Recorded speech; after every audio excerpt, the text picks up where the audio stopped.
Common issues with a charger not charging. There are only a few common problems. No voltage output, indicator light not on. In this case, the circuit board does not show any obvious burned parts. First, measure the input to see if there is 220 volts. If there's no 220 volts, we directly replace the power cord because over time, the wires inside both ends of the power cord tend to break. Especially some people like to wrap the power cord after charging. This is very bad. Over time, the wires inside this part of the cord easily break. If there's 220 volts, we check whether the 300 volts voltage on the filter capacitor is normal. If the 300 volts voltage is abnormal, we replace this filter capacitor. If the 300 volt voltage is normal, then we check the startup resistor.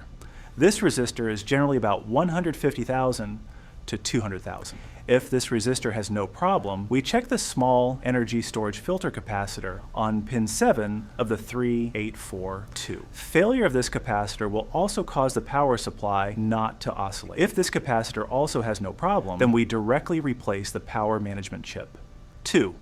Fuse blows after power is applied. First, we check the 4 rectifier diodes to see whether any diode is short-circuited. If a diode is shorted, directly replace all 4 rectifier diodes. Also, in most cases, the fuse blows because the switching transistor breaks down. Once this transistor breaks down, you cannot replace only the transistor. You must also replace the power control IC, the current detection resistor. This resistor is usually only a fraction of an ohm. And the drive resistor on pin 6 of the 3842, this small resistor is usually about 15 ohms. After the switching transistor breaks down, replacing these components will basically repair it.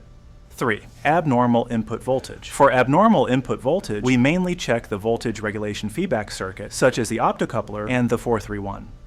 From the output side to this side, there are several small resistors connected in series. Then they are connected to ground, and the divided voltage is applied to the reference pin of the 431. Check the optocoupler, the 431, and these small resistors. In most cases, abnormal input voltage is caused by the optocoupler or the 431 being burned. 4. If the input voltage keeps changing and the indicator light keeps blinking, then check the secondary supply on pin 7 of the 3842, which is the feedback resistor. Check the rectifier diode and the series current resistor. The diode is a fast recovery diode. Everyone must pay attention to this. Check the filter capacitor on pin 7. 5. Voltage output exists. Filter capacitor shows normal voltage, but when connected to the battery, the red light does not turn on. First, check whether the output power cord has a problem.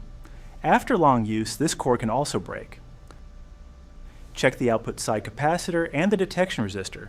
This resistor is usually a few milliohms. Then check the output filter capacitor, the 300 volt filter capacitor, and the large solder joints to see if there are any open solder joints. For chargers that are frequently carried with the vehicle, continuous vibration over time can easily cause open solder joints in the transformer and large components.